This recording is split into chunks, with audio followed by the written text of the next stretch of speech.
बहुत रोचक सत्र है और इसके लिए आप देखिए किस तरह से तैयारी हमारी पूरी है। और इस सत्र के लिए खासकर आप देखिए जो हमारे राम हैं, सबसे पहले तो मैं उनको मंच पर बुलाऊंगी क्योंकि वही ये पूरा का पूरा सेशन जो है वो मॉडरेट करेंगे। और इसी के साथ साथ मैं आपको ये भी जानकारी दे दूं, इस पूरे मामले में जिस खास मेहमान को लेकर मंच पर आ रहे हैं सलोनी उनकी जानकारी देंगी। देखिए, कहते हैं कि जब ज्ञान और आध्यात्म का मिलन होता है तो समाज को एक नई दिशा मिलती है। आज हमारे बीच एक ऐसी ही महान विभूति मौजूद है जिन्होंने अपने ज्ञान, तप और सनातन संस्कृति के संदेश से लाखों करोड़ों जीवन को अलौकिक किया है। आध्यात्म के शिखर श्रद्धे जगत गुरु सतीशा आचार्य जी महाराज का बहुत स्वागत करूंगी। और राम, अब मार्गदर्शक दीजिए कैसे आगे जीवन में बढ़ना है। आप दोनों का तालियों से स्वागत कीजिए। बहुत बहुत धन्यवाद शिवांगी और सलोनी दोनों का। बहुत महत्वपूर्ण सत्र है उन्होंने कहा, और हमारे लिए प्रसन्नता का विषय यह है, हर्ष का विषय यह है कि गुरुदेव ने समय दिया है। सामान्यतः तो आप सब विद्यार्थी हैं, हम भी अपने जीवन में कुछ ना कुछ सीख रहे हैं, तो हम भी विद्यार्थी हैं।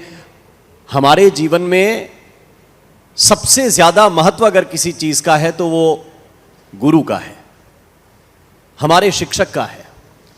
और यदि हमारे सामने जगत गुरु आसीन हो तो फिर सौभाग्य का क्या कहना। जोरदार तालियों के साथ जगत गुरु जी का आप पुनः अभिनंदन और स्वागत कीजिए।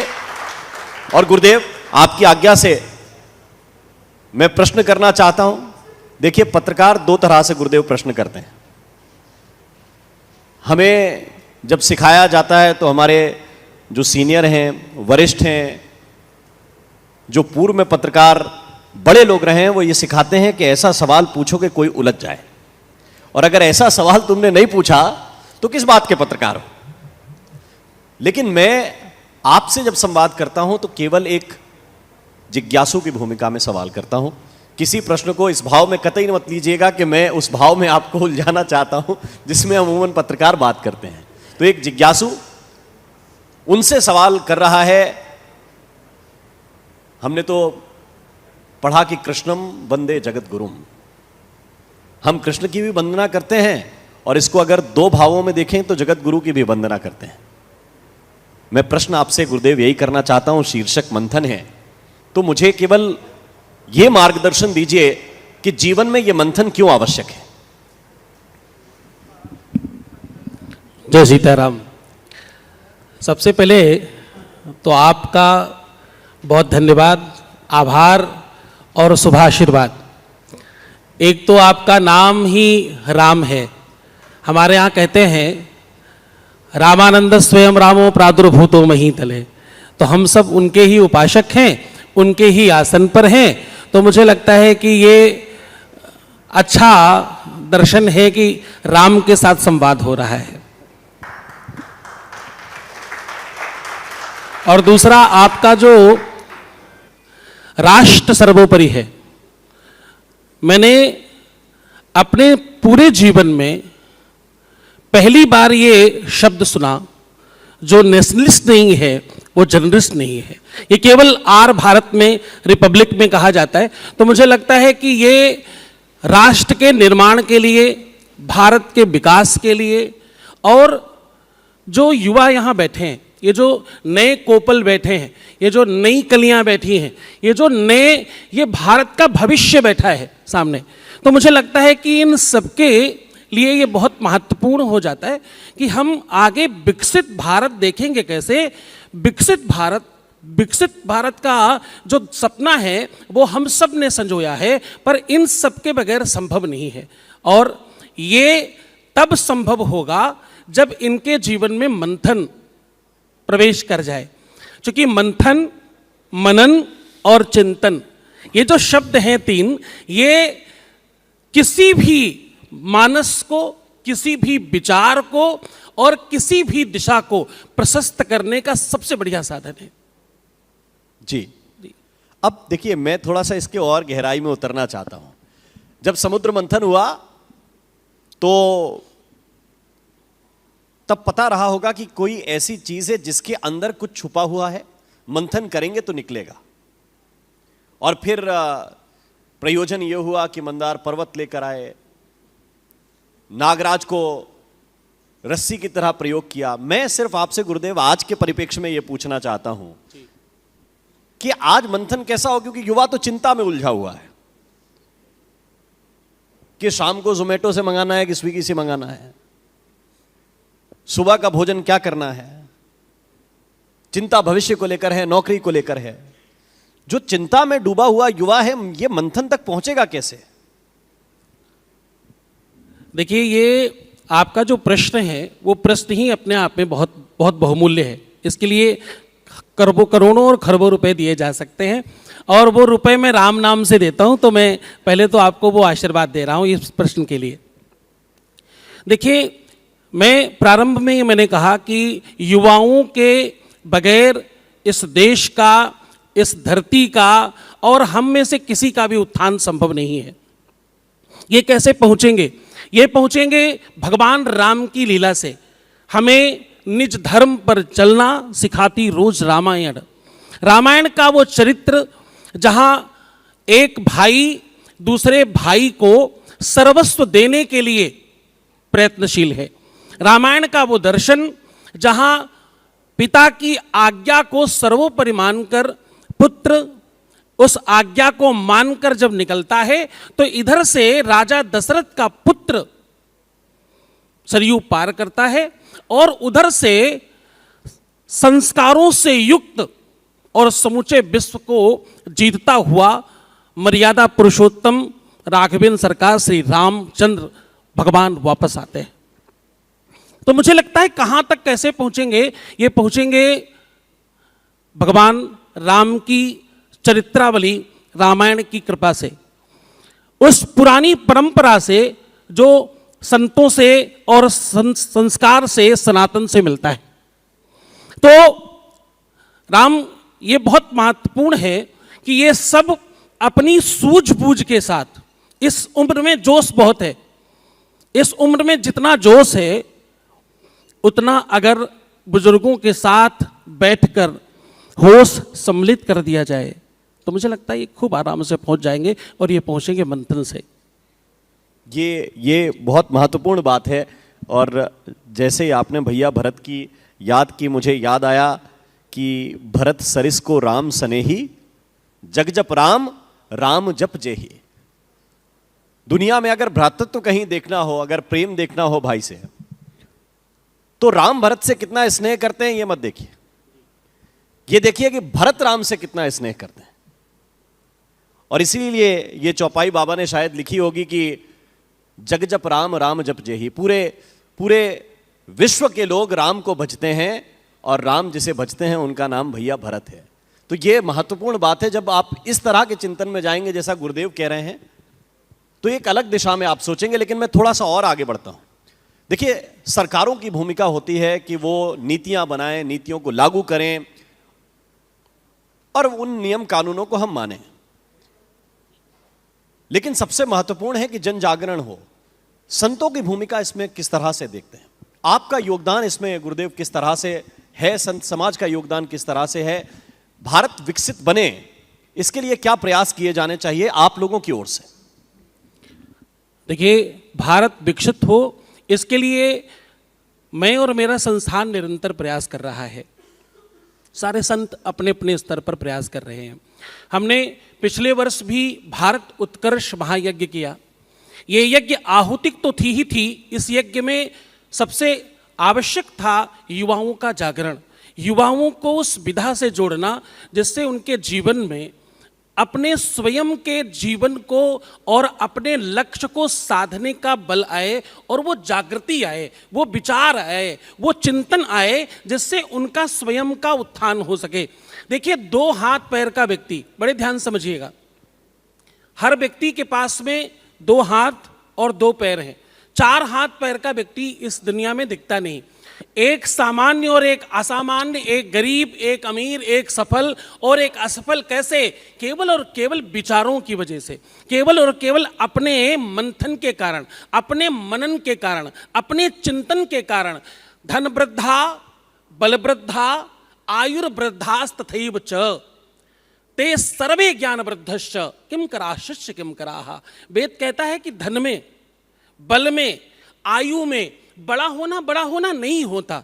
बड़ा होना होता है आपके विचार के मंथन का बड़ा होना, आपके जहन में, आपके इस मानस की खेती में वो राम का विचार, वो रामायण का विचार, वो सनातन का विचार, अपनी उन्नति का विचार, अपनी श्रेष्ठता का विचार, अपने ग्रोथ का विचार आपके इस मानस में अगर आ जाए, ये खेती बड़ी हो जाए, तो मुझे लगता है सब बड़ा हो जाएगा। और इस पर हम लोग बहुत काम कर रहे हैं। 5 लाख लोगों को डायरेक्ट और इनडायरेक्ट इसमें जोड़ा गया।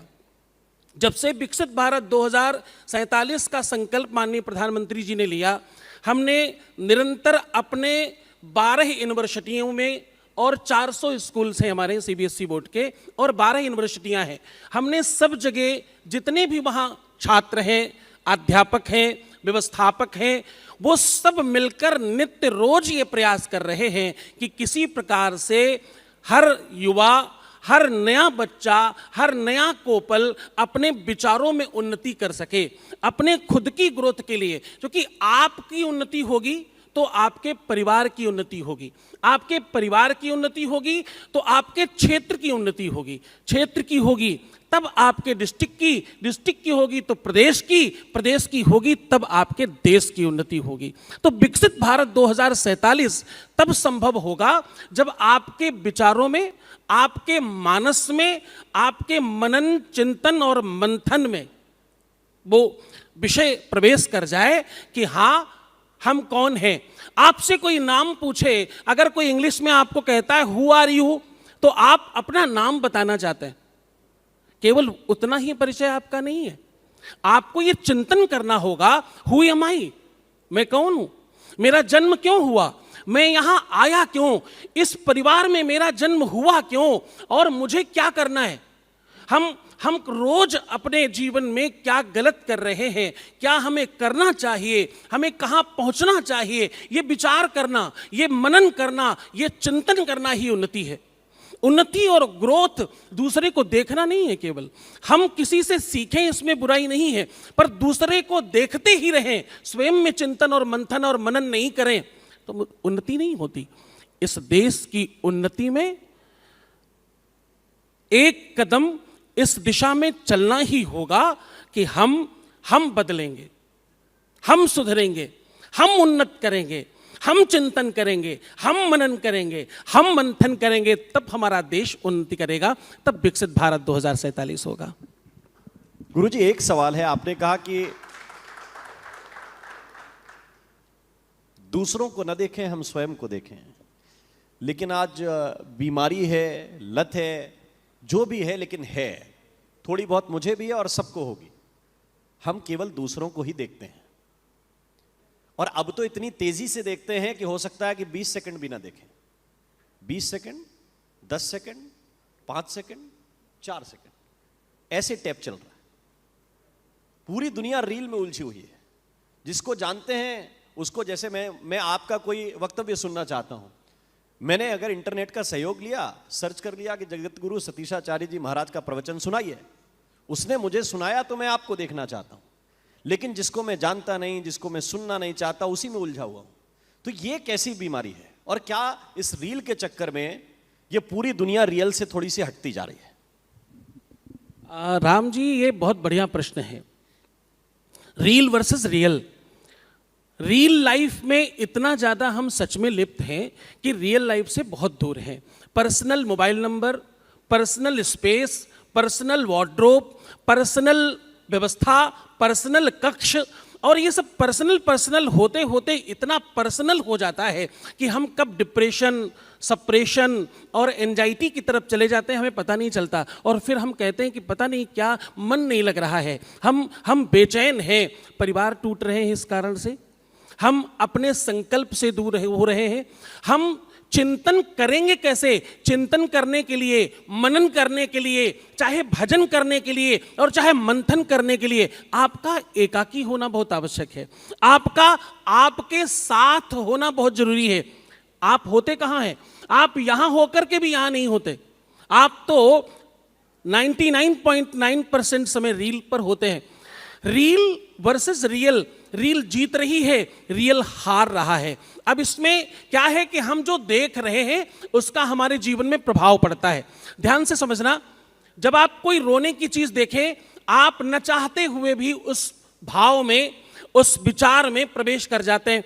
आप कोई हंसने की चीज देखें, आप चाहें अथवा नहीं चाहें, आप उस विचार में प्रवेश कर जाते हैं। आप कोई उत्तेजित होने वाली सीन देखें, कोई उल्टे सीधे वीडियो जब आप देखते हैं तो आप उसमें उत्तेजित हो जाते हैं, आप उसमें प्रवेश कर जाते हैं। जो आप देखेंगे, जो आप सुनेंगे, जो भी आपके आसपास हो रहा होगा, उसका प्रभाव आप पर इस कदर पड़ता है कि आप उसके कंस्ट्रक्शन में प्रवेश कर जाते हैं। आपका जीवन वैसा ही परिणित होने लगता है।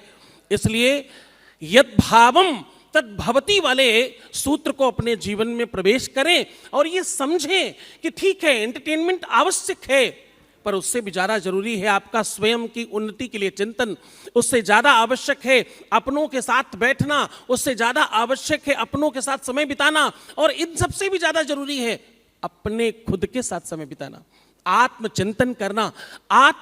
मैं ये नहीं कह रहा हूं कि तुम जाकर दिन भर माला जप करो, मैं ये नहीं कह रहा हूं कि आप दिन भर मंदिर में बैठो, मैं कह रहा हूं तुम कर्मयोगी बनो, तुम कर्मशील बनो। मैं कह रहा हूं कि तुम खुद की उन्नति के लिए काम करो, मेरे लिए मत करो, तुम किसी और के लिए मत करो, तुम दुनियादारी के किसी चक्कर में मत पड़ो, लेकिन तुम बदलोगे, तुम्हारा जीवन बेहतर होगा। तुम्हारे पास अगर धन ज्यादा होगा, तुम्हारे पास पैसे ज्यादा होंगे, तुम्हारे पास अगर संसाधन ज्यादा होंगे, तुम्हारे पास अगर लग्जरियस ज्यादा होगी, तो उसका लाभ किसको मिलेगा? तुमको और तुम्हारे अपनों को। तो वो रील आपको इस मानस से दूर हटाकर लेकर जाती है और आपका समय नष्ट करती। एक आखिरी लाइन आपको कह रहा हूं, आप जितने भी लोग यहां बैठे हैं, एक छोटी सी बात, मेरा एक छोटा सा निवेदन है, आज जाकर करना अपने घर में, अपने मोबाइल में एक ऑप्शन है, इसमें आप अपना स्क्रीन टाइम चेक कर सकते हो। आपने कितने घंटे मोबाइल पर बिताया है, कहां कहां आप रहे हैं, कितने मिनट रहे हैं, वो आप चेक कर सकते हो। आपको आश्चर्य होगा कि आपने अपने जीवन में जो महत्वपूर्ण समय परमात्मा ने आपको दिया है आपकी उन्नति के लिए, उसमें से 10 घंटे और 12 घंटे आप रील में दे रहे हैं। कैसे उन्नति होगी आपकी, कैसे आप बड़े होंगे, इस पर विचार करना बहुत आवश्यक है। मंदिर बने ये बहुत आवश्यक है, पर हमारे युवा ये भगवान हैं। असली परमात्मा कौन है? यही सारे असली परमात्मा है। हमारे घर में ये सब एक से एक बड़े सिपाही हैं। आगे आने वाला मोदी कौन है? ये सारे। आगे आने वाले योगी कौन है? ये सारे। आप ये जितने बच्चे बैठे हैं, ये जितनी जनसंख्या आज इतनी बड़ी आपके सामने बैठी है, ये सब कल का भविष्य है। और आप तभी बड़े हो पाएंगे जब आपका चिंतन उस दिशा में होगा। वो 10 घंटे 12 घंटे रील में अगर आप गुजार रहे हैं तो उन्नति होगी कैसे, इस बात पर तो विचार करना होगा। ये बहुत महत्वपूर्ण बात है और मुझे लगता है कि ये समझ में तब आता है जब आप अपने कार्य में, अपने काम में इतने व्यस्त हो जाते हैं कि फिर आपको मंथन का समय मिलता नहीं। तो अगर यदि आपके पास समय है, जो गुरुदेव कह रहे हैं, उस पर एक बार विचार तो ज़रूर करें। विचार से थोड़ा और आगे बढ़ जाएं तो थोड़ा मनन करें, मनन से आगे बढ़ जाएं तो हमारा जो शीर्षक है थोड़ा सा मंथन करें। मुझे लगता है कि बात बनेगी। लेकिन आपने मंदिर निर्माण की बात कही और मंदिर निर्माण की बात कही तो मुझे राम मंदिर याद आया। राम मंदिर में एक ऐसी घटना घटी है गुरुदेव। देखिए, लोगों ने कहा कि राम मंदिर का निर्माण हुआ, राम मंदिर का शिलान्यास हुआ, फिर ध्वज पताका फहराई। ये मीडिया के लोग इतना दिखाते क्यों हैं? ये क्यों इतना उत्सव की तरह मनाते हैं? अगर लोक का उत्सव होगा तो हम दिखाएंगे। अगर जो समूचे भारत की भावना है अगर किसी एक जगह पर परिलक्षित होगी तो हम दिखाएंगे और बार बार दिखाएंगे। इसीलिए कष्ट भी उतना ही होता है उसी भावना में। फिर लोग पूछते हैं कि भाई आप इतना क्यों दिखा रहे हैं, इतना क्यों बात कर रहे हैं? हम इसलिए बात कर रहे हैं क्योंकि हमने निर्माण में जितना हर्ष के साथ काम किया है, कष्ट भी उसी के अनुपात में होता है। इसलिए यह प्रश्न जब आपके सामने आता है कि भाई सबसे पवित्र स्थान जो है, जो रामलला की जन्मभूमि है, उस जगह यदि यह घटना घट रही है तो फिर कहां मंथन में कमी रह गई है? देखिए,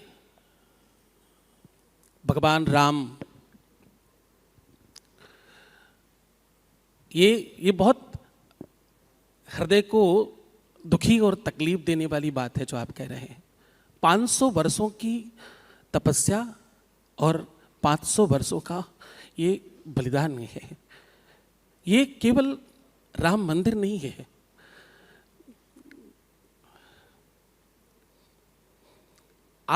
आप सोच नहीं सकते, आप इस बात पर कैसे कहा जाए। 500 वर्षों का बलिदान और न जाने कितने साधुओं का अपना प्राण आहुति कर देना।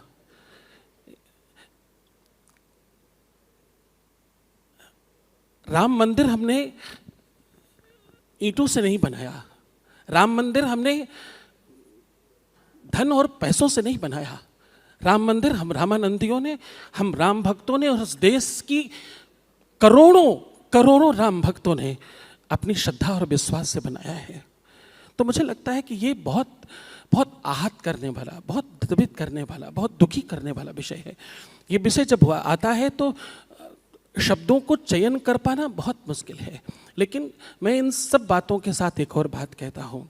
हम राम भक्त हैं, हम परमात्मा राघवेंद्र के सरकार के चरणों के उपासक हैं। इस देश की सांझ राम से होती है, इस देश का प्रातः शुरुआत राम से होती है, अभिनंदन राम राम से है और यहाँ तक कि मृत्यु भी इस देश में राम राम से है। राम नाम सत्य से होती है। राम हमारे आराध्य ही नहीं है, हमारे जीवन का अंग है। राम श्रद्धा और विश्वास का प्रायक राम है। केवल किसी संस्था, केवल किसी व्यक्ति के द्वारा किए हुए किसी अपराध पर, समूचे संत समाज पर, समूची जन्मभूमि पर, समूचे राम मंदिर के ऊपर इस प्रकार का आक्षेप लगाना, इस प्रकार की वार्तालाप करना, मुझे लगता है कि ये हमारी संस्कृति को समाप्त करता है। ये हमारे पूरे के पूरे चरित्र को और हमारे संस्कारों को धूमिल करता है। किसी व्यक्ति विशेष ने कोई काम किया, किसी संस्था ने चलो कोई काम किया होगा, इसमें राम जन्मभूमि, इसमें राम मंदिर कहीं दूर दूर तक नहीं, और ना ही श्रद्धा में कोई कमी आ सकती है। इस देश में जो लोग इसके ऊपर राजनीति कर रहे हैं, राम उन्हें जरूर देखेगा। ध्यान रखिएगा, राम के दरबार में रावण का वध भी होता है। यहां अगर वो मर्यादित हैं, अगर वो एक बात पर उठकर वनकट में उठकर वन चले जाते, तो इस बात पर भी ध्यान रखना होगा कि वो रावण का वध करने में भी कोई कुताही नहीं करते। इस पर राजनीति करना, इस पर आक्षेप लगाना, संतों के ऊपर, संस्कृति के ऊपर, सनातन के ऊपर, राम जन्मभूमि के ऊपर, मुझे लगता है ये सबसे बेकार और सबसे खराब दर्शन है। जो हुआ वो घृणित है, जो हुआ वो बहुत निंदनीय है, जो हुआ वो बहुत बहुत बहुत बुरा है। इतना खराब कभी कुछ हो सकता नहीं था, लेकिन समूची दुनिया में, समूचे विश्व में अब जो हो रहा है ये और ज्यादा खराब है। आप सबके सामने हमें बार बार नग्न कर रहे हैं, आप सबके सामने बार बार राम भक्तों को बदनाम कर रहे हैं। इसका परिणाम आपको भुगतना पड़ेगा। ये जो राजनीति हो रही है अच्छी बात नहीं है। जो हुआ ये सैकड़ों सालों में पहले कभी नहीं हुआ राम भक्तों के ऊपर। क्या संतों के ऊपर गोलियां पहले नहीं चलाई गई? क्या मंदिर ढाया नहीं गया? क्या राम भक्तों को पहले परेशान नहीं किया गया? मंदिरों में पहले ऐसा कभी नहीं हुआ क्या? मंदिर पहले ढाए नहीं गए क्या? कभी भी इतनी जल्दी एसआईटी गठित नहीं हुई, कभी इतनी जल्दी बुलडोजर नहीं चला, कभी इतनी जल्दी कोई निर्णय नहीं आया, कभी इतनी जल्दी धन की वापसी नहीं होने लग गई। मुझे लगता है हमें विश्वास रखना चाहिए, हमें भरोसा रखना चाहिए इस विषय के ऊपर, और हमारी श्रद्धा पर, हमारी भक्ति पर और हमारे सनातन के ऊपर उंगली तो नहीं उठानी चाहिए। ये तो बहुत गलत है। हम प्रचार नहीं कर सकें अच्छे विचार का, तो कम से कम समूची दुनिया के आगे इस बात को तो नहीं रखें कि हिंदुत्व में क्या हो रहा है, देखो राम मंदिर में क्या हो रहा है, देखो अयोध्या में क्या हो रहा है। ये बहुत अच्छा दर्शन नहीं है। इससे हम सबकी तपस्या में बहुत बाधा आती है। कई पीढ़ियां गुजर गई, न जाने कितने हिंदुओं ने अपना सर्वस्व दान कर दिया, तब जाकर के ये हुआ। मुझे लगता है कि मैं बहुत बहुत सक्षम नहीं हूं अपनी बाणी में इस बात को बहुत ज़्यादा कहने में, लेकिन ये जरूर आपको कहूँगा, जो हुआ है वो बहुत घृणित है, बहुत बहुत दुर्भाग्यशाली है, बहुत दुर्भाग्य का दर्शन है, लेकिन जो हो रहा है वो उससे भी ज़्यादा दुर्भाग्यशाली है, वो उससे भी ज़्यादा बुरा है। लेकिन क्या आपको लगता है कि व्यवस्थाओं का स्वरूप यही होना चाहिए जो अब किया जा रहा है? एक सीओ के लिए आवेदन मांगा गया है और बहुत से लोगों ने, बहुत से विद्वान लोगों ने, अपने अपने क्षेत्र में अच्छा काम करने वाले लोगों ने अप्लाई किया है सीईओ के पद के लिए। क्या आपको लगता है कि ये व्यवस्था ठीक है? क्योंकि एक साधु संतों का वर्ग वो भी है, वो कहता है कि नहीं देखिए, हमें सनातन बोर्ड दीजिए, हमारे हाथ में व्यवस्था दीजिए, तब आप हमारे ऊपर प्रश्न भी कर सकते हैं। जब व्यवस्था हमारे हाथ में नहीं, व्यवस्था सामान्य कर्मचारियों के हाथ में सौंप रखी है, व्यवस्था दूसरे बैंकों के हाथ में सौंप रखी है और वहां पे फ्रॉड हो रहा है, आप इस तर्क से कितने सहमत हैं कि यह व्यवस्था सीओ वाली लागू कर दो तो सब रुक जाएगा? राम, एक बात बताना, क्या आप ऐसे किसी भोजन की व्यवस्था में, जिसको होटल कहते हैं, ढाबा कहते हैं, भोजन करना चाहेंगे जिसके खामशामा को ये पता नहीं हो कि भोजन कैसे बनाते हैं, स्वादिष्ट नहीं बनाता हो, मालूम नहीं हो कैसे बनाते हैं, कैसे पकाते हैं, करना चाहेंगे? किसी भी चीज में पहले स्किल की आवश्यकता है, जानकारी की आवश्यकता है। पहले आपको सीखना पड़ेगा, बैठना पड़ेगा, जानना पड़ेगा कि भगवान राम के जन्मोत्सव का विधान, उसका विधान क्या है, राम भगवान की प्रातः काल से लेकर सांझ तक 8 याम की परंपरा का विधान क्या है, व्यवस्था क्या है, उसे सीखना पड़ेगा, उसे समझना पड़ेगा। चीफ एग्जीक्यूटिव ऑफिसर क्या करेगा? हमें ऑफिसर नहीं चाहिए, हमें केवल दास चाहिए। ये दास परंपरा का मंदिर है। हमारे यहाँ तुलसीदास हुए, हमारे यहाँ रविदास हुए, हमारे यहाँ मलूक दास हुए, हमारे यहाँ कबीर दास हुए। ये दासत्व परंपरा का मंदिर है। यहाँ ऑफिसर नहीं चलेगा, यहाँ दास चल सकता है, यहाँ कोई संत चल सकता है। ये रामानंदियों का मंदिर है जो हजारों सालों से परंपरागत व्यवस्था संभाल रहे। आप उनको क्यों नहीं पूछ रहे? सीईओ क्या करेगा? सीईओ का फुल फॉर्म क्या होता है? चीफ एग्जीक्यूटिव ऑफिसर नहीं चाहिए। हमें सीएफओ नहीं चाहिए, हमें सीईओ नहीं चाहिए, हमें दास चाहिए। इस दास की परंपरा का कोई संत चाहिए, कोई साधु चाहिए जो उस परंपरा को जानता हो। किसी भी कार्य में विल के साथ पहले स्किल चाहिए। आज पत्रकारिता कोई भी करेगा क्या? आप पूछेंगे नहीं आप कहां से पढ़कर आए हैं, आपने कहां से सीखा है, आप जानेंगे नहीं उसे। देखिए, आज आप कहते हैं राष्ट्र सर्वोपरि, ये विधान है। आप जिस राष्ट्र में बैठे हैं, आप जिस भूमि पर बैठे हैं, आपको जो पाल रहा है, आप उसके नहीं तो फिर किसके हैं? गोस्वामी तुलसीदास जी कहते हैं, जो प्रतिपाले वह नरेशु बसो जहां वह उत्तम देशु। जो जहां हम रह रहे हैं वो उत्तम है सबसे, और जो हमें पालन कर रहा है वो हमारा नरेश है। तो ऑफिसर जो काम कर सकता है उससे वो काम करवाएं, संत जो कर सकते हैं उनसे वो काम करवाएं। हमें स्किल्ड लोग चाहिए मंदिर को चलाने के लिए। मंदिर परंपरा में जो सैकड़ों सालों से, हजारों सालों से है, हमें वैसा दास चाहिए।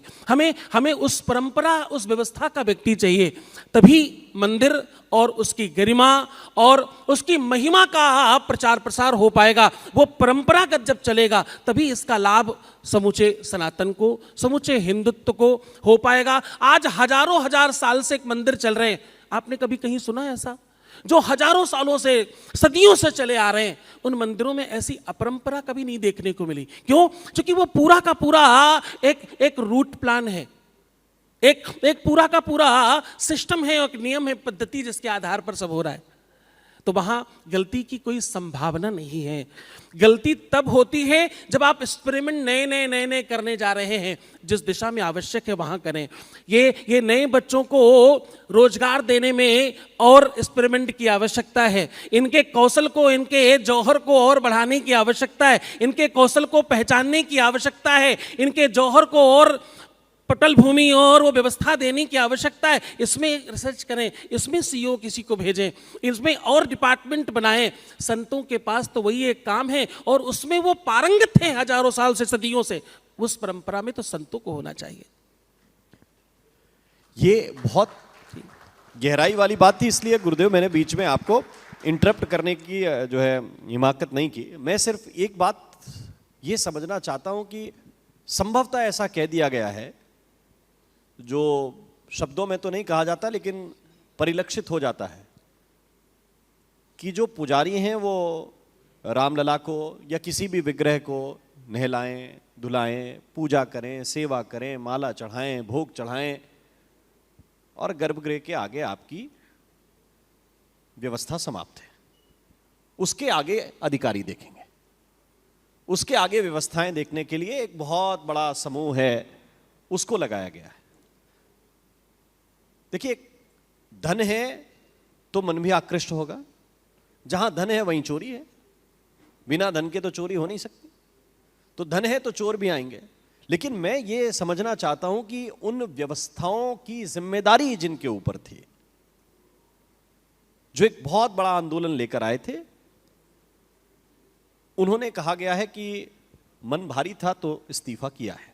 इस्तीफा दिया है या लिया है वो अंदर के लोग जाने, ट्रस्ट के लोग जाने। लेकिन सबसे महत्वपूर्ण यह है कि जैसे पूज्य महाराज नृत्य गोपाल दास जी महाराज को अध्यक्ष बनाया गया, मैं एक विस्तृत सवाल आपसे समझना चाहता हूं, क्या इस व्यवस्था को, आपने हालांकि बहुत विस्तार से बताया है, क्या इस व्यवस्था को पूर्णतः संतों के हाथ में नहीं दिया जा सकता? और क्यों कठोरता से बात नहीं करते आप लोग? मैं इसलिए पूछना चाहता हूं कि देखिए, कई जगह विनम्र हो जाते हैं और हर जगह विनम्रता चलती नहीं। राम, हमारी बोली ही गोली है।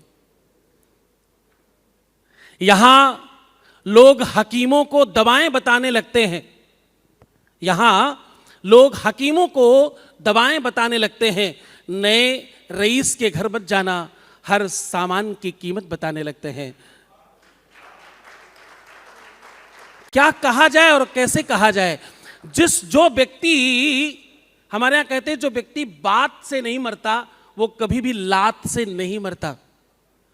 हम शिक्षा संपन्न लोग हैं, हमने ग्रंथ पढ़े हैं, हमें मालूम है कि विद्या ददाति विनयम, हमें पता है कि विद्या विनम्रता प्रदान करती है। विद्या ददाति विनयम, विनयम ददाति पात्रत्वाम, पात्रत्वा धनापनोति, और धना धनम तथा सुखम। हम वो सुख छोड़कर जो आखिरी सोपान है उसे छोड़ दिया है, और दूसरा वाला सोपान भी छोड़ दिया है। हम पहले वाले सोपान पर खड़े। वो आखिरी सीढ़ी पर बैठा हुआ व्यक्ति जब उतरकर नीचे बैठता है तब वो दास बनता है। तभी तो हम कह रहे हैं कि दास परंपरा की आवश्यकता है। शब्दों में ये आवश्यक नहीं है कि रोष हो तभी, कभी कभी कुछ नहीं कहना ज्यादा कह देना जैसा होता है। बहुत बोलने से फर्क नहीं पड़ता, कभी कभी ना बोल देना, नहीं कुछ कहना ज्यादा प्रभावशाली होता है। जो व्यक्ति समझ न सका, जो व्यक्ति जान नहीं सका, उसे कहने से भी क्या होगा। पूर्वांचल की एक लाइन आपको बता रहा हूं, मुझे बड़ा पसंद है वो। एक महिला अपने पति को कई बार पत्र लिखती और उस पत्र में जवाब नहीं आया, तो महिला ने अगली बार क्या किया, खाली पत्र भेज दिया। तो फिर उधर से जवाब आया। क्या लिखना चाहती थी प्रिय, क्या कहना चाहती थी? मैंने आग के सामने रखा, दिए के सामने रखा, धूप में रखा, छांव में रखा, इसमें कुछ दिख नहीं रहा है। तो पूर्वांचली लोग खूब गाते हैं, भेजाए देव पाती खाली अब की। तो वो खाली पत्र कभी कभी ज्यादा काम करता है। मौनम स्वीकार लक्षणम, जो बातों से समझ गया, जो इशारों में समझ गया, वो बहुत अच्छा है। और जो नहीं समझ पाया, हम उसके लिए अपने शब्द भी जाया नहीं करते। पात्र को, सुपात्र को और अच्छे पात्र में दान दिया जाता है। कुपात्र में क्या देना? हाँ, वो इस श्लोक वेद में कहा गया है, दीयते कर्म पात्रेषु, सुपात्र को तद्दानमदान संप्रतम, दान सुपात्र में रखा जाता है। कुपात्र में कैसे रखेंगे? आप तांबे के बर्तन में दही कैसे रखेंगे? दोनों खराब हो जाएंगे, तांबा भी गड़बड़ करेगा और दही भी खराब हो जाएगा। दोनों वस्तु में उसे क्लीन करने के लिए रखा जा सकता है। तो हमें लगता है कि हम जिस तरह हम कह रहे हैं, हम मतलब हमारे सारे साधु संत, हम संत समाज जिस तरह कह रहे हैं, जैसे कहा जा सकता है हर तरह से कह रहे हैं। अगर सुना जाएगा तो उसका लाभ मिलेगा। पहले भी कहा गया, अगर सुना गया होता तो ऐसा नहीं होता, इस प्रकार की भूमिका नहीं होती। राम मंदिर के आंदोलन में कोई एक व्यक्ति खड़ा होकर कहे सिर्फ मैंने किया है, तो समझना है वो झूठ बोल रहा है, वो असत्य कह रहा है। क्योंकि सत्य है, इसमें समूचा हिंदुस्तान अपनी अपनी गति से, अपनी अपनी विधि से, अपनी अपनी ताकत से लगा रहा, कोई कम नहीं है। सबकी सामर्थ्य है, जिसमें परमात्मा का प्रेम जितना, उसने उतना ज्यादा प्रयास किया। तो मुझे लगता है कि इसको कठोरता से कहने से आवश्यकता नहीं है, समझने वाले की आवश्यकता है। अच्छा श्रोता चाहिए, वक्ता तो हमारे संतों में खूब तमाम अच्छे हैं, श्रोता अच्छा जिस दिन मिलेगा उस दिन परिवर्तन हो जाएगा। कितनी सुंदर बात कही, और जहां से शुरू किया मुझे लग रहा है वो आपके सबके काम की बात है। गुरुदेव ने कहा, मैं बचपन में पढ़ता था, एक सुभाषितानी नाम का चैप्टर संस्कृत में होता था, विद्या ददाति विनयम विनयात याति पात्रताम पात्रताम आपनोति धनम धनात् धर्मम तथा सुखम। लेकिन मैं इसके आगे की बात करता हूं, क्योंकि गुरुजी से जो मैंने सवाल पूछा उसका वैसा उत्तर जैसा मैं चाह रहा था वो नहीं आया, इसलिए मुझे बोलना पड़ रहा है। एक और दोहा कहा गया कि गौधन गजधन वाजधन और रतन धन खान, जब आवे संतोष धन सब धन थोड़ी समान। मैं उस साधु के सामने बैठा हूं जो संतोष धन से भरा हुआ है। अमूमन क्या होता है कि प्राप्ति का जब आपके सामने लक्ष्य हो कि आपको कुछ पाना है, कुछ चाहना है, तो फिर अड़ जाते हैं आप। जो संतोष धन से भरे हुए हैं वो इससे आगे बोलते नहीं है, आपको शब्दों को समझना पड़ेगा, और जो विधायी कार्य समझ रहे हैं वो इस पे बात करें। लेकिन गुरुजी, मैं इससे थोड़ा सा ये प्रश्न भी आपके सामने रखना चाहता हूं। ठीक है, आप नहीं कह रहे हैं, लेकिन कुछ विषयों को लेकर कहा जा रहा है, खासतौर से जो लोग इस विषय को राजनीति में धकेल रहे हैं उनसे यह प्रश्न पूछा जा रहा है कि रामलला के लिए तो हो गया संघर्ष, इस पीढ़ी ने साक्षात नहीं देखा, कहानियों में सुना है कि संघर्ष है कैसा। ये जीने वाले बाबा जी बैठे हुए हैं, दाढ़ी सफेद है, बाबा जी कह रहे हैं कि हाँ चोट लगी है, बाबा जी बता रहे हैं। ये देखिए, ये संघर्ष है, और उस संघर्ष को नई पीढ़ी ने नहीं देखा। वो उनसे पूछ रहे हैं कि क्या रामलला नहीं तो क्या कृष्णलला के लिए संघर्ष करेंगे। मथुरा के लिए 9 अगस्त को साधुओं ने आंदोलन की बात कही है, कार सेवा शब्द का पुनः प्रयोग हुआ है। आप क्या सोचते हैं कृष्ण जन्मभूमि को लेकर? देखिए, ये आगाज नए भारत का अंदाज है। आज कम से कम हम इस प्रकार का आगाज कर सक रहे हैं, आज हम ऐसी बातें कर पा रहे हैं। जब राम जन्मभूमि के लिए यह आंदोलन हुआ, उस समय यह बात सोच लेना, इस बात को कहना भी अपराध था, और कब आपको जेल में डाल दिया जाएगा पता नहीं था। तो मुझे लगता है ये बदलते भारत की तस्वीर है। मैं इसको इस प्रकार से मानता हूं कि ये नया आगाज नए अंदाज का है, नए भारत का है, और विकसित भारत के लिए बहुत आवश्यक है।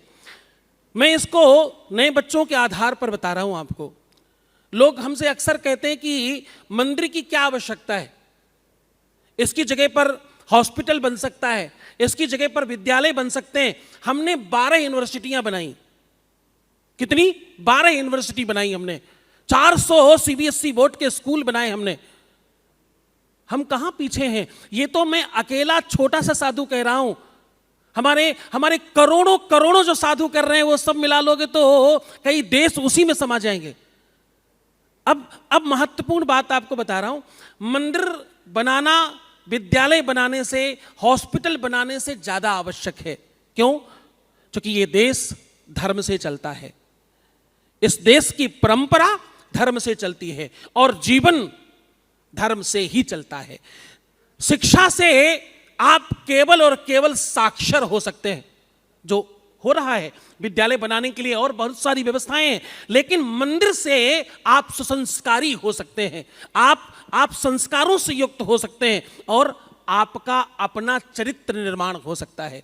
मंदिर से चरित्र का निर्माण, संस्कार का निर्माण और व्यक्तित्व का निर्माण होता है। व्यक्ति नहीं बनता। एक शिक्षित व्यक्ति डॉक्टर बनकर के भी आतंकवादी हो सकता है, लेकिन मंदिर से व्यक्ति धर्मात्मा हो सकता है, व्यक्ति श्रेष्ठ हो सकता है, व्यक्ति एक प्रदेश का मुखिया हो सकता है, एक देश का राजा हो सकता है। तो आवश्यक, अगर विकास की दृष्टि से भी आप इसको देखें तो विकास कैसे बढ़ता है? जब टूरिज्म बढ़ता है। विकास कैसे बढ़ता है? जब रास्ते बनते हैं, वहां रहने की व्यवस्था लोग क्यों बनाएंगे, होटल्स क्यों बनेंगे, शॉपिंग मॉल्स क्यों बनेंगे? जब पूरी दुनिया वहां आ रही होगी। तो मंदिर और धर्म आपके टूरिज्म को बढ़ाने का सबसे बड़ा साधन है। आप कभी दुबई जाइए तो आप देखिए, वहां बालू रेत के ऊपर उन्होंने अपनी इकोनॉमी को स्टेब्लिश कर दिया। आज सबसे ज्यादा टूरिज्म है उनके पास में, आज सबसे ज्यादा उनके पास में उसी मद में पैसे आ रहे हैं कि दुबई सेफेस्ट है और दुबई सबसे बेहतर है। जरा विचार करिए कैसे, हाउ? तो उसका कोई जवाब ही नहीं है। उनके पास ना तो खनिज है, ना तो उनके पास कोई वन्य संपदा है, ना तो उनके पास कोई स्पेशलिस्ट व्यवस्था है। आपके पास क्या नहीं है? केवल एक मध्य प्रदेश उठाइए, कितनी वन्य संपदा है आपके पास में। एक केवल वो जबलपुर में एक घाट है जिसके दोनों तरफ माता नर्मदा की कटान से वो चट्टानें कट गई हैं संगमरमर की, और उसके बीच से नौका विहार करते हैं। ऐसा दृश्य पूरे विश्व में नहीं है। आप सहस्त्रधार देखिए, पूरे विश्व में नहीं है। इतने किले, इतनी इमारतें, इतनी वन्य संपदा, इतना खनिज और इतने हिमालय अपने चोटियों को ऊपर उठाकर आसमान को और गगन को चूम रहे हैं, ऐसी व्यवस्था कहां है? तो मुझे लगता है धर्म व्यक्तित्व के निर्माण की व्यवस्था है। इसलिए हम सब संत कह रहे हैं कि भैया रामलला को तो हमने स्थापित कर दिया, अब काशी में थोड़ी सी बात बची है और मथुरा अभी बाकी है। मथुरा में हम जो आगाज करने जा रहे हैं सब संत, मुझे लगता है ये नया भारत, नया अंदाज है। इसमें युवाओं को भी अपनी आवाज बुलंद करनी चाहिए और सबको सम्मिलित होना चाहिए, क्योंकि विकसित भारत 2047 तभी संभव होगा जब व्यक्तित्व निर्माण होगा, जब एक एक व्यक्ति यहां बैठा विवेकानंद होगा, जब एक एक व्यक्ति चंद्रशेखर आजाद होगा, जब एक एक व्यक्ति रानी लक्ष्मीबाई होगी, एक एक बिटिया हमारी, तब इस देश का विकास होगा, तभी संभव होगा विकसित भारत 2047। एक और जो महत्वपूर्ण बात है वो मुझे लग रहा है कि आपके माध्यम से जानी चाहिए, और वो है कि गुरु पूर्णिमा का अवसर आ रहा है। हम इस परंपरा से कितने जुड़े हुए हैं और कितने छूट गए। इसलिए क्योंकि देखिए, आपके पास भी भक्तों की या शिष्यों की भीड़ कम नहीं है, ऐसा नहीं कहता, और हर गुरु के पास है।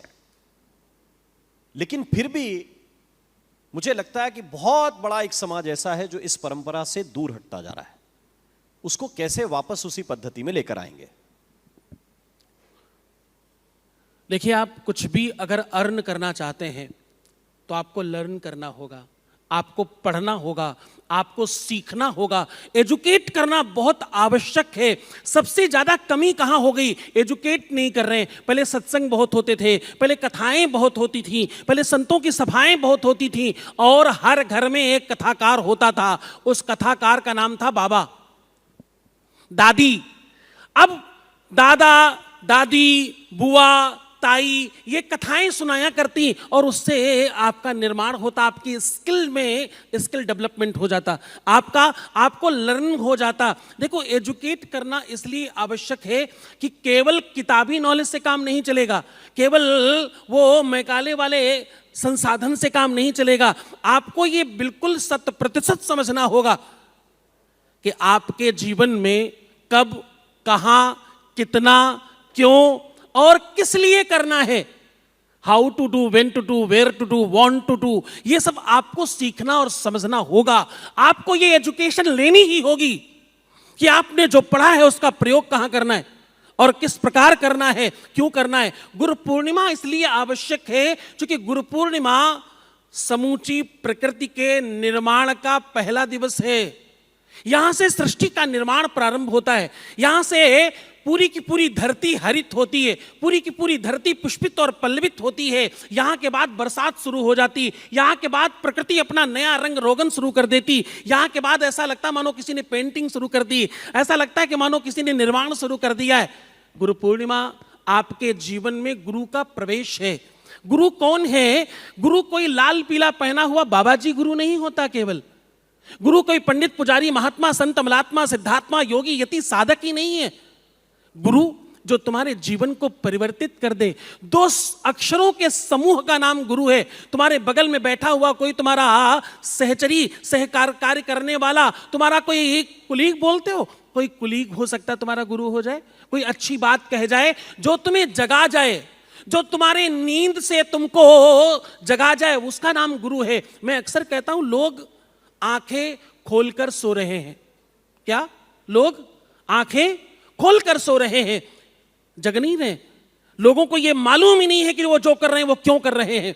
99.9% लोगों को जागने की आवश्यकता है, इसलिए गुरु की आवश्यकता है। ये 2 शब्दों में सब कुछ समाहित थे।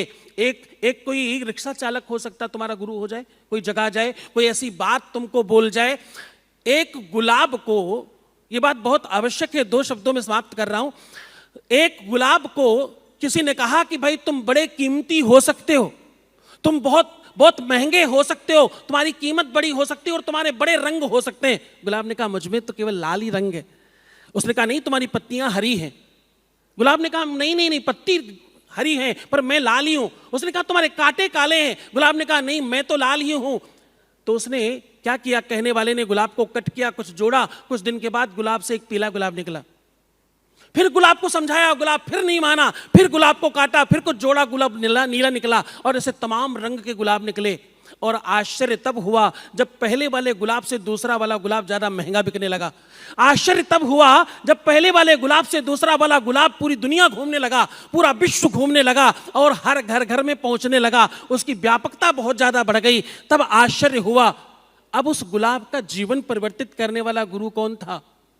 एक माली था जिसने उसे कट किया और उसे जोड़कर उसको जगा दिया कि तेरे अंदर बहुत रंग हैं।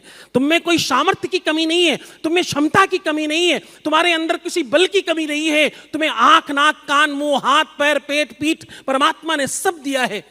आवश्यकता है तो एक अच्छे गुरु की।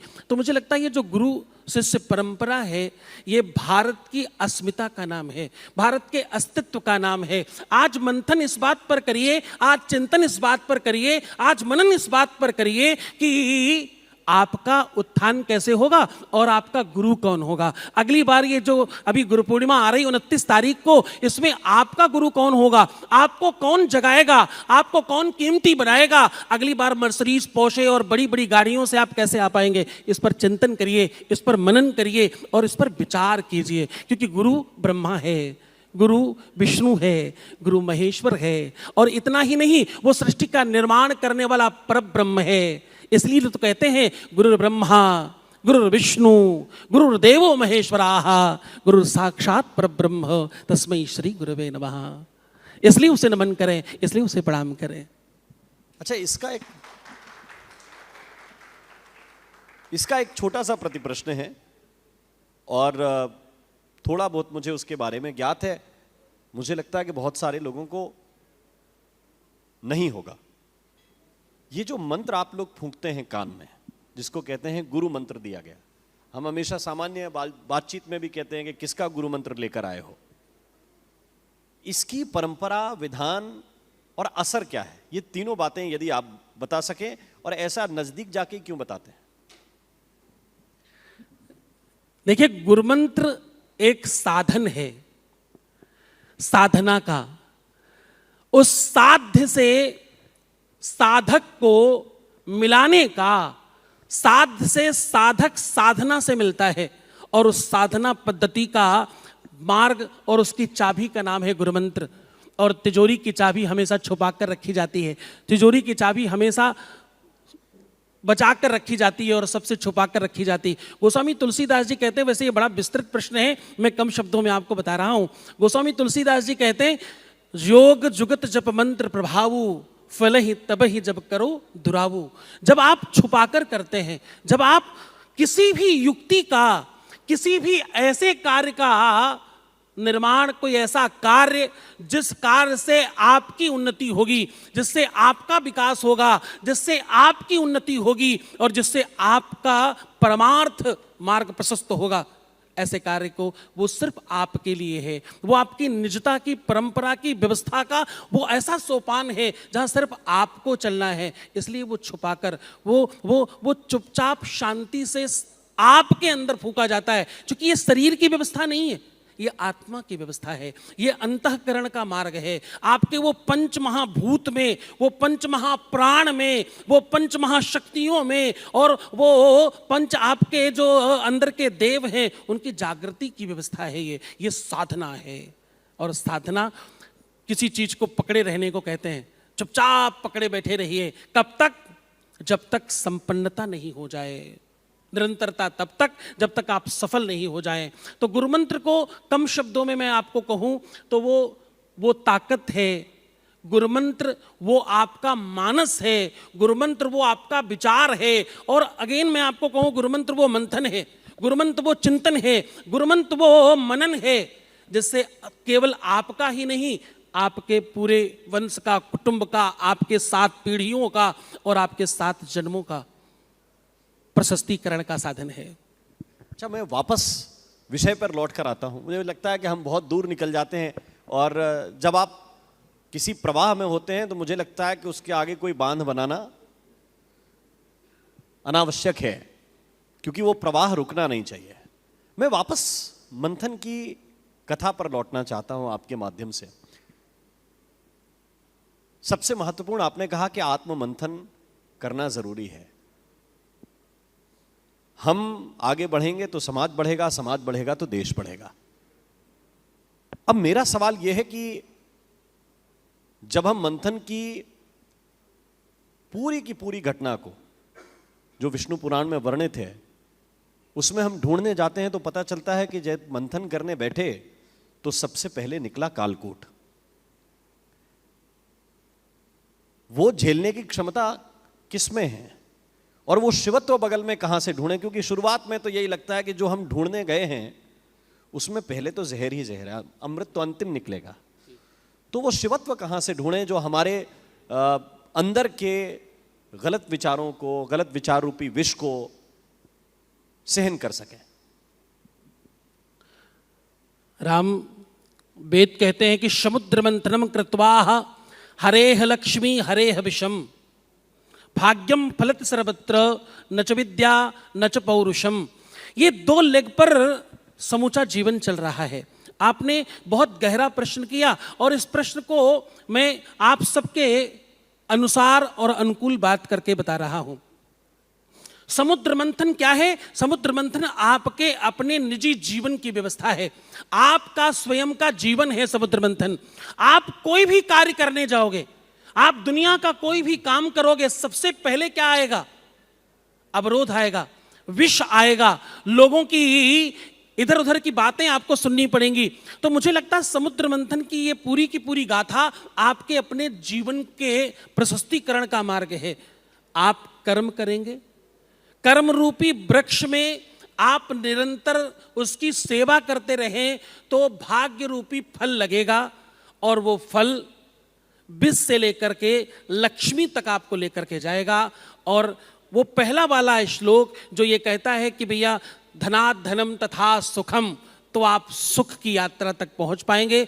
हर कोई सुखी होना चाहता है, हर कोई संपन्न होना चाहता है, हर किसी को खूब लग्जरियस चाहिए, हर किसी को बड़ी गाड़ी चाहिए, हर किसी को अपना घर बंगला मकान दुकान खूब बड़ी चाहिए, हर किसी को खूब सारे पैसे चाहिए।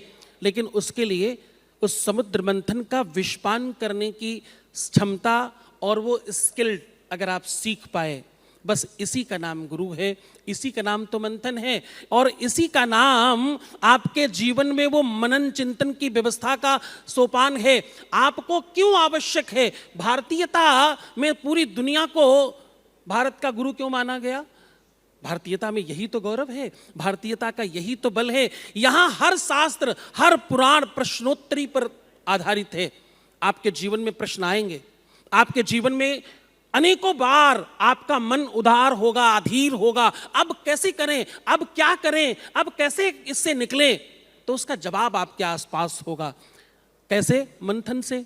आप मंथन करते जाइए तो वो जो 14 रत्न निकले, वो जो समुद्र मंथन से औषधियां प्राप्त हुई, विष से लेकर लक्ष्मी तक की जो यात्रा है वो आपके जीवन में, और लक्ष्मी सुख देती है आपको मालूम है, वो जीवन में तभी आएगी जब आप उस रस्सी से मंथन करेंगे जिस रस्सी का नाम सनातन है, जिस रस्सी का नाम परमात्मा की भक्ति है, श्रद्धा और विश्वास है। उस रस्सी का नाम आपकी कर्मावली है और निरंतर निज धर्म का पालन करना है। इससे अगर आप मंथन करते हैं तो आप लक्ष्मी पर पहुंचेंगे और लक्ष्मी आपको सुख देती है, आपको संपन्नता देती है और आपको जीवन में हर उस लाभ तक पहुंचाती है जो आपका संकल्प है। मंथन नित्य आपके जीवन में हो रहा है। सुबह से लेकर रात तक आप किसी न किसी मंथन में पड़े। कोई अपने दिल से परेशान है, कोई अपने मन से परेशान है, और 99% ये युवा लोग ऐसे समय पर अपने दिल से परेशान होते जिस समय दिमाग की आवश्यकता है। जिस टाइम पर आवश्यक है कि भैया कुछ पढ़ लो, कुछ सीख लो, दिल तो जीवन भर धड़केगा। ये बंद कहां होता है? इसका धड़कना तो तब तक नहीं बंद होगा जब तक राम का नाम सत्य नहीं हो जाए। जीवन में राम नाम से लेकर सत्य तक की इस यात्रा में दिल धड़कता ही रहेगा, इसमें कोई चिंता करने की आवश्यकता नहीं। आज इसके लिए तो कल उसके लिए, ये स्वाभाविक है, ये परंपरागत व्यवस्था है। आपको आज के इस मंथन में ये जरूर मंथन करना है।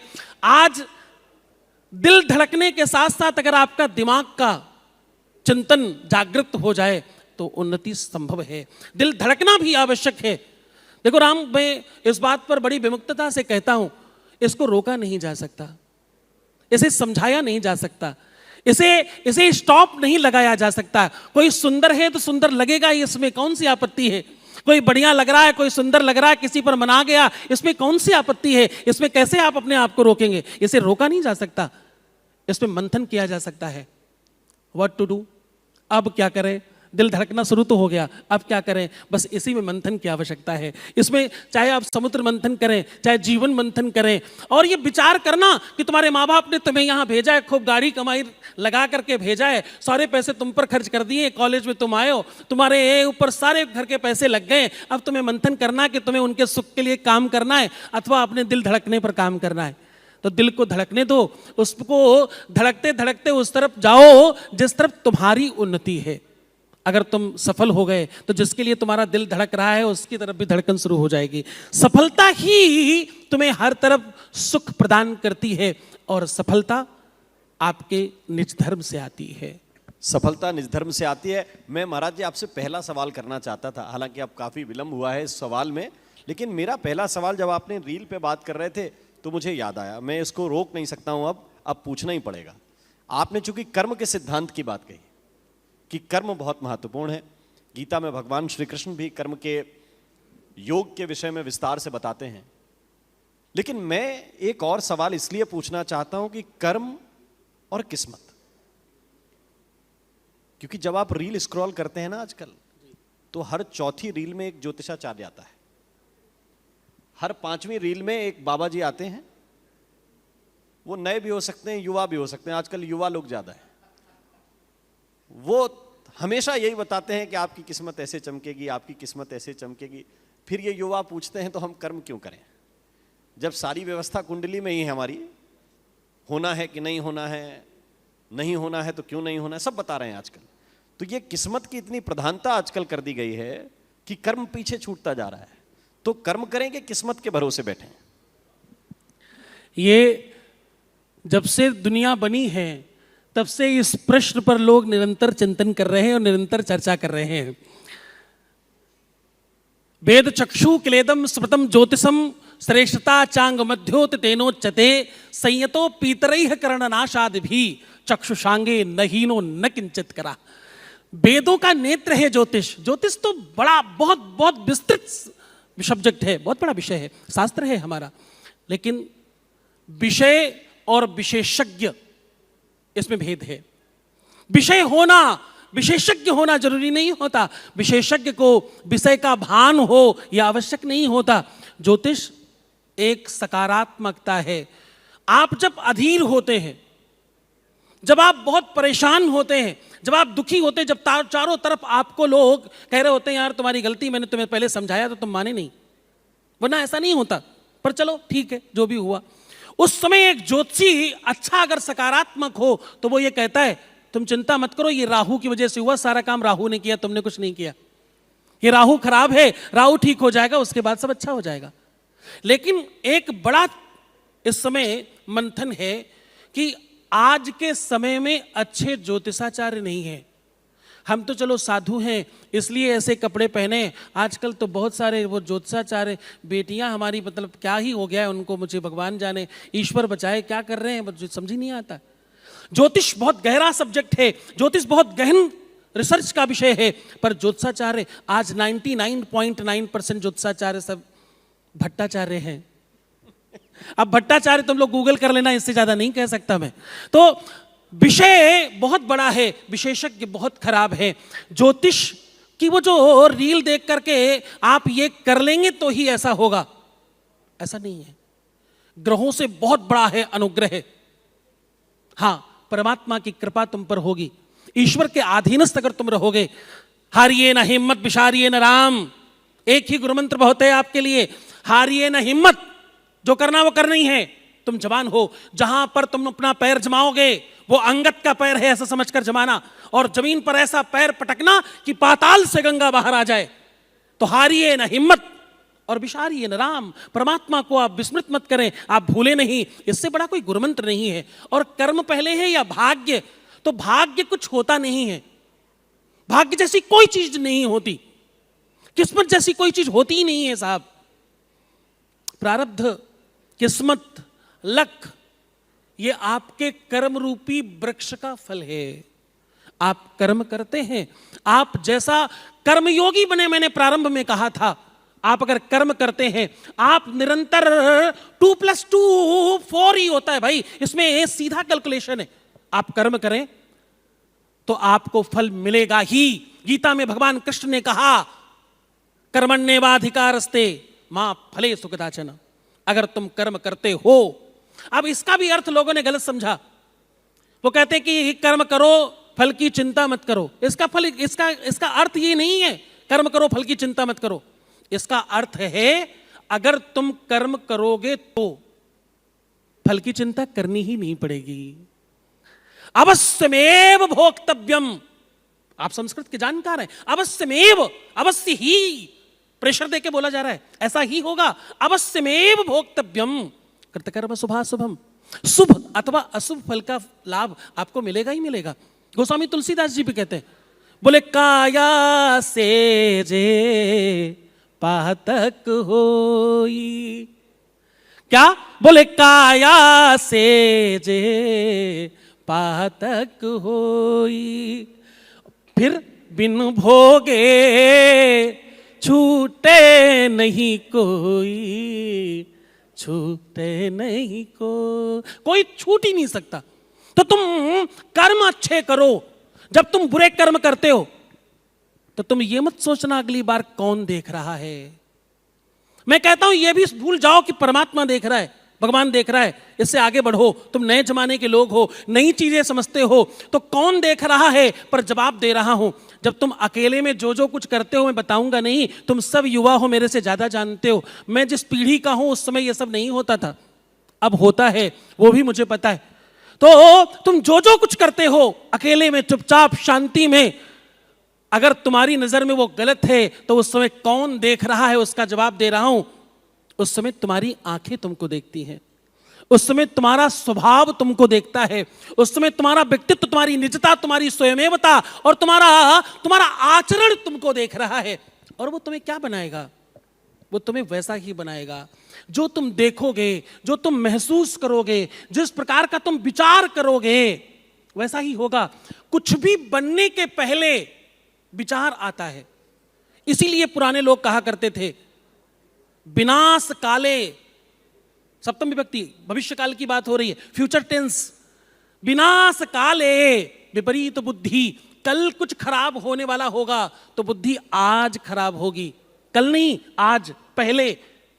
गोस्वामी तुलसीदास जी भी इस पे कहते हैं, वो कहते हैं जेहि विधि ना दारुण दुख दे, जिसको दुख देना चाहते हैं तो बोले जेहि विधि ना दारुण दुख देही तेही कीमती, उसका दिमाग बोले तेही कीमती पहिले हरि ले, उसकी मति पहले से छीन लेते हैं।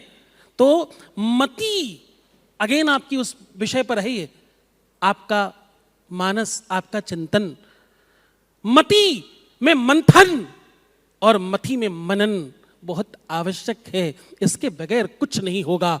कर्म करो, कर्म योगी बनो, कर्मशील बनो और निज धर्म का पालन करो। बस इसी का चिंतन करो, इसी का मनन करो, इसी का मंथन करो। अद्भुत व्याख्याएं हैं और कई बार निशब्द हो जाता हूं, लेकिन फिर आप प्रेरणा देते हैं कि बाबा तुलसी को याद करो, तो थोड़ा हम याद करते हैं। और गोस्वामी तुलसीदास जी ने यह कहा कि जब विपरीत परिस्थिति में फंसो तो तुलसी साथी विपत्ति के, विद्या विनय विवेक, विद्या विनय विवेक, साहस सुकृत सुसत्य व्रत और राम भरोसे एक। तो ये जो अंतिम बाबा ने बताया कि साहस रखिए, अच्छे कार्य करिए, सत्य के साथ जुड़े रहिए, और अंतिम मैं चाहता हूं कि एक अंतिम व्याख्या आप राम के भरोसे की भी कीजिए कि सारे काम करते हुए भी यदि प्रभु चरणों को पकड़कर रखेंगे तो कैसे हर विपत्ति से निकल सकते हैं। मेरे सहयोगी विवेक बैठे हैं, मुस्कुरा रहे हैं विवेक की बात पर, और दोनों विवेक साथ बैठे इसलिए वो मुस्कुरा रहे हैं इस बात पर। लेकिन इससे कैसे भगवान के चरणों पर अटूट विश्वास क्यों आवश्यक है, ये सारे काम करने के बावजूद। देखिए, अगर आपका भरोसा, आपका यकीन परमात्मा से बंधा है, ईश्वर से बंधा है, तो आपको बल प्राप्त होता है कार्य करने का। इस पर हमारे पिछले भजनानंदियों ने सदियों से एक ही भजन गाया, जाही विधि राखे राम, क्या? जाही विधि राखे राम ताही विधि रहिए, सीताराम सीताराम सीताराम कहिए, जाही विधि राखे राम ताही विधि रहिए। और इसमें महत्वपूर्ण बात बताई, कैसे रहिए? बोले धन्यवाद निर्विवाद हानि लाभ सहिए। जो कुछ हो रहा है, अच्छा अथवा बुरा, बुरे में भी आनंद है और अच्छे में भी आनंद है। शुगर सिरप अगर किसी शुगर पेशेंट को दे दिया जाए तो उसके लिए यह दुख है, और किसी कमजोर व्यक्ति को दे दिया जाए तो उसके लिए, एक के लिए दुख, एक के लिए सुख है। हाँ, तो धन्यवाद निर्विवाद हानि लाभ सहिए, जाही विधि राखे राम ताही विधि रहिए। धन्यवाद निर्विवाद होना चाहिए। परमात्मा, अच्छा ठीक है, जैसा भी चल रहा है सब अच्छा है, यह विवादास्पद है। जो है वो बहुत अच्छा है, जो हो रहा है वो अच्छा हो रहा है, जो होगा वो बहुत अच्छा होगा। मात्र इतना विचार आपको महान बना देता है, आपको सबसे शक्तिशाली बना देता है, आपको सबसे ताकतवर बना देता है। इसका एक जीता जागता आपको उदाहरण बताता हूं। एक रिसर्च हुआ कि एक कैदी को मृत्युदंड दिया जाना था। रिसर्चरों ने कहा कि भाई इसको तो मरना ही, हमें रिसर्च कर लेने दें। तो उसको रिसर्च के लिए एक जेल में बिठाया गया और उसे बताया गया कि तुमको ये सर्प से डसाकर कटवाकर मारा जाएगा, ये सर्प काटेगा और आप मर जाएंगे। और उस सर्प के बारे में पूरी बीजी बनाई गई, वो पीछे जो विजुअलाइजेशन बनाते हैं वो दिखाया गया, ये कैसे चलता है, ये कैसे काटता है, इसके काटने पर आपके रक्त में कितनी तेजी से रफ्तार बढ़ेगी और ये कितने सेकंड के बाद आपके दिमाग पर जाएगा और इतने सेकंड के बाद आप मर जाएंगे। उसको पूरा विश्वास दिलाया गया। उसे ये तो मालूम ही था कि मैं मरने वाला हूं, मुझे मृत्युदंड दिया ही जाएगा। अब सर्प उसके सामने छोड़ा गया। कानूनी व्यवस्था है कि आंख बंद की जाती है, उसके आंखों पे काला पर्दा डाला गया। सर्प जैसे पास में पहुंचने वाला था, उसको काले पर्दे से ढका गया और सांप को हटा लिया गया। बगल में खड़ा व्यक्ति 2 सुई लेकर खड़ा था, उसने चुभा दिया, वो व्यक्ति मर गया। अब वो मर गया, ये बड़ा आश्चर्य था सबके लिए, वो समाप्त हो गया, बड़ा आश्चर्य था। इससे बड़ा आश्चर्य तब हुआ जब उसका ये पोस्टमार्टम रिपोर्ट आई और उसमें उसी सांप की के जहर को शरीर में पाया गया। ये सबसे ज्यादा बड़ा रिसर्च था। आपका सबकॉन्शियस माइंड जब इस बात के लिए तैयार होता है जी कि आप ये कर सकते हैं, तो वो भरोसा और विश्वास से होता है, वो यकीन से होता है। और भरोसा परमात्मा से ज्यादा किसी पर हो सकता नहीं, क्योंकि वही है जो सदैव आता रहता है। बिल्कुल। तो इसकी सुंदर व्याख्या की राम भरोसे। एक बहुत बहुत शुक्रिया, बहुत बहुत धन्यवाद महाराज जी, बहुत आभार आपने आपका। मंथन के लिए समय निकाला, बहुत बहुत धन्यवाद। तो मंथन के मंच से आप राम के साथ काम की बात सुन रहे थे और कहा जा